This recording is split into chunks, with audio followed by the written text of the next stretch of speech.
Welcome back to the Artie Lange Show. Talking with Jackie Martling. November 29th at the Comedy Shop in Blackstone, New Jersey. December 21st, McGuire's Comedy Club in New York. The most important thing is I tweet a joke every day at 4:20 p.m. pot time. Just follow me on Twitter at Jackie Martling, JACKIEMARTLING, and we can't go any further till I tell you this. So a guy buys a robot that slaps anybody that lies, okay? So he figures he's got to try it out, so he brings it home, and after dinner he takes his family in the kitchen. He says to his kid, "What'd you do after school today?" He says, "I did my homework." The robot smacks the kid. Kid says, all right, I went to the movies. His father says, "What'd you see?" He said, Star Wars. The robot smacks the kid. He says, all right. We went to a porn film. His father says, a porn film? When I was your age, I didn't even know what porn was. The robot smacks the old man. So his wife says, he's your son, all right. The robot smacks.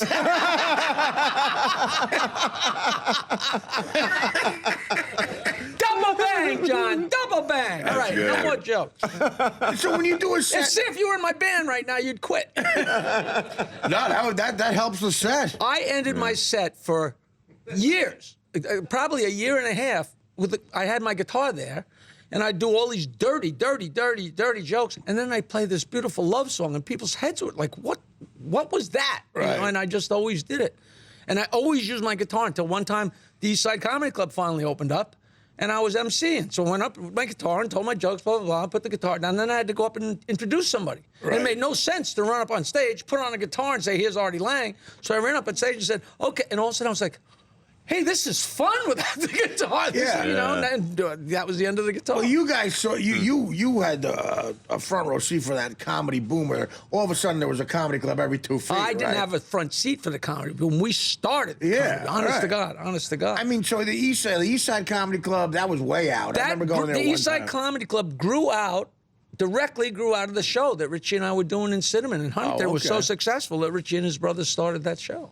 Now, you knew Eddie Murphy when he started out, right? And all that stuff, all those stories are true, You want to hear I told you my album story? I put out What Did You Expect, which was my first album, and I was recording my second album, which was called Going Ape, at the East Side Comedy Club, and Eddie was on the show, and he said, this true story, he says, Jack, you got an album? And I said, yeah, I got an album. He said, I want to have an album. I said, sorry, Eddie, I'm too busy. Famous last. You could have produced that. And speaking of songs. How old was he, though? By then, probably maybe 18 or 19. Wow. When we first at Dixon's in '79, I think he was 16. Man. My other Eddie Murphy story, at the end of every show, I would play a song. One of maybe 3 or 4 or 5 different songs, and it got to where all the guys knew all my songs because we were all, Hawthorne and Woods and Nelson and Minervini, all those guys. We always did the same, and Eddie Murphy, and we all wherever we went to do the shows, Jackie would end the show because I was dirty, and then end it with a song. And one night I came off stage, and God strike me dead. Eddie came up to me and said, Jack, I got 5 favorite songs.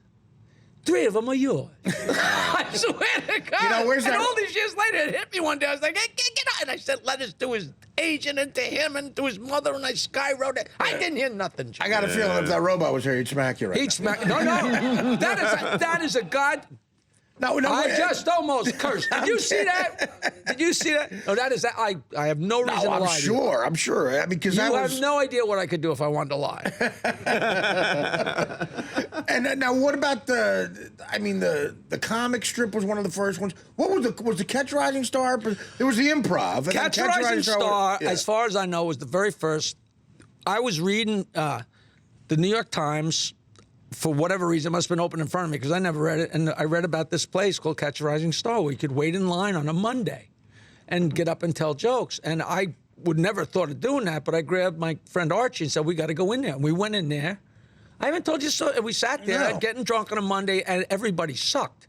Everybody had 5 minutes. Monday was their sort of open mic. It was audition night. Yeah. One after the other, people sucked and sucked and sucked. And then all of a sudden, the MC introduces people, and then like Kelly Rogers and David Say, one of those guys would be MCing, and they would walk out to the front past the velvet curtain. Yeah. And at one point, somebody was doing so bad, they bailed before their 5 minutes. So there's nobody on stage. And this drunken girl jumped up, and she's drunk as hell, but she told a joke.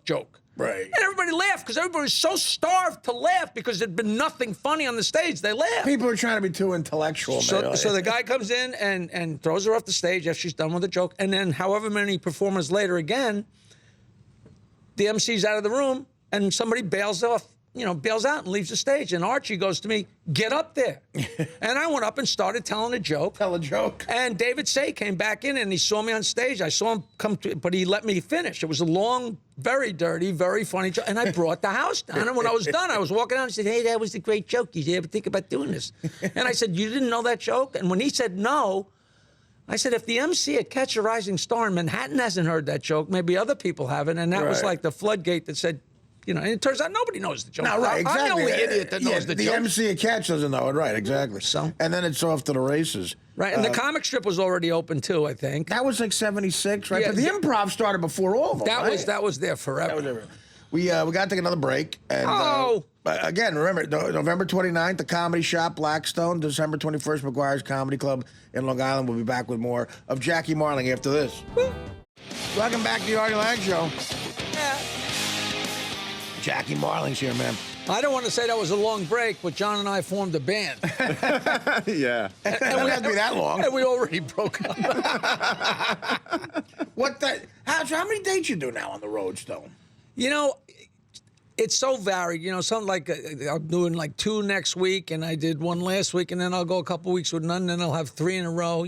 I got this Parks Casino on a Wednesday in the first week of December, which, that happens sometimes. I mean, they pop out of nowhere. Right. I always look at my calendar and say, there's nothing on there, and then it just fills in and fills in. And, I only take the gigs that they call. Why not? Do you travel still? If I get called, I go. Like how often are you on a plane? Not a lot. Like I go to Florida, right? Or like I'll drive up to Mohegan Sun, but that's not a flight. I go to California once in a blue moon, Chicago once in a blue moon. Not on a regular thing. Right. Right. Yeah. I did go to Florida 2 or 3 times a year, but that club that I used to do. Did you ever do the New York Comedy Club down in Boca? Yeah. Well, Val Martin. So much fun. Right. So much fun. But do you travel with your girlfriend? She she likes Mohegan Sun. She'll go there. So I got to drag her to anything else. But those are nice. The Mohegan Sun's nice. You have a nice dinner afterwards, and it's a nice place, and you stay over. They treat you good up there. It's real good. It's real good. Yeah. And I did Mount Airy Lodge, which was, everybody laughs at us and makes fun, but they had the greatest comedy room, like a 600-seat. Boom. The check's clear. Who cares? I go anywhere. It absolutely could. What about the independent film? Do you still do stuff with that? You were always so busy with it. I just did, I think I promoted the last time I see her. I did a movie with Sean Young and Tony LoBianco and Robert Clohessy, and that it's out. It's not out. It did a couple of film festivals, but everybody loves it. And I'm in the trailer, and I get beat up, and it's like... I'm an actor. I am a thespian author, and I'm actively looking for roles. And it's fun.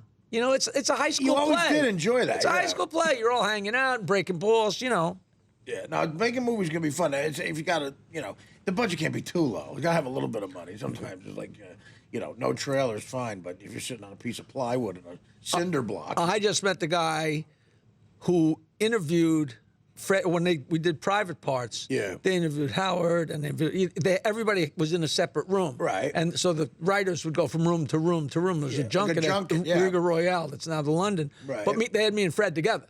So it was the greatest fun. Because we're double teaming everybody that came in. And the guy said it was the most fun he ever had interviewed, because me and Fred were like, boom, pow, pow, boom. Well, listen, brother, thanks so much for coming in. Come back anytime, buddy. November 29th, the Comedy Shop in Blackstone, New Jersey. December 21st, McGuire's Comedy Club in Long Island. I love you, man. Follow me on Twitter at Jackie Martling, a joke at 420. And can I do a song next time, seriously? Absolutely. At Jackie Martling. Thank you. Absolutely. Thank you, you guys. The Artie Lange Show. Weeknights on Audience. Only on DirecTV.